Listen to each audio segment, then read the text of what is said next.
So when Bonnie was young, she couldn't walk, so she was a bit of I would say a challenge for mom. Mom would carry her, Yeah. and then as soon as she got too old to carry, Bonnie would crawl. But that was just not acceptable, and the doctor recommended that she move to a place where they could help her and teach her.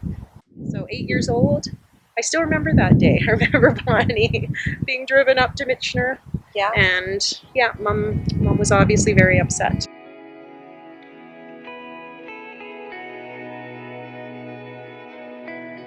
We'd often go up and see her, and we'd take her to a park, and we'd always have lunch, and it was always a fun day to go see Bonnie. And then we all moved out of the house, and then it was just mom and dad. When mom was living, that's when the Rumblings first Michener closing.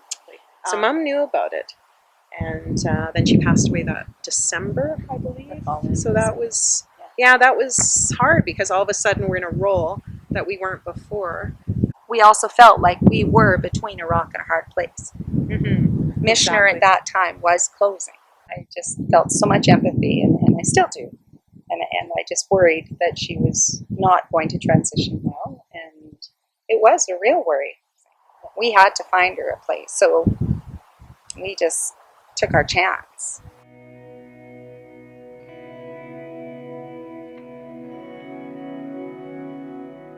I'm Shauna Stewart, and I'm a services coordinator here at Vecova.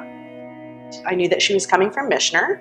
Michener was closing, and Vecova had opened a home for people who had some medical needs along with a disability. And I got to know Bonnie through that process. Well, just like the general population, people are living a lot longer. And as we all do when we age, we need a lot more supports. Everybody does, whether you have a disability or you don't have a disability. I think Vecova is always on the cutting edge of doing things, and I think that this has been such a huge honor for us to be a part of this, because it is new in this sector. And yes, there are other agencies out there that are starting to do it, and it's only going to increase. It definitely was a learning process to find the right team, the right fit, because there is such an excessive need for personal care support in the home. And it's a very physical job. It's a lot of lifting, transferring. It's a lot of supporting people with wheelchairs. It's a lot of supporting people with meals and all of their personal hygiene.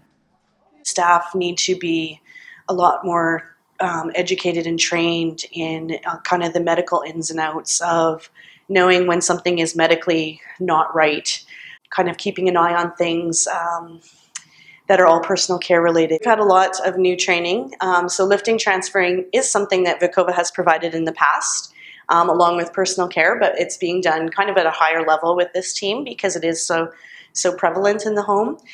We also needed people who still had a background in disability and community access and how to support people to be a part of their community, and what does that mean, and what are meaningful activities. So getting outside of, yes, there's medical needs, yes, there's personal care needs, but the person is still a person and they still need to experience life. Seeing people go through such a major change in their life and how they've dealt with it and how they've succeeded, and things that we assumed kind of would happen or what they'd experience didn't. I mean, they overwhelmed us with how well they've done, and it's just so incredibly exciting.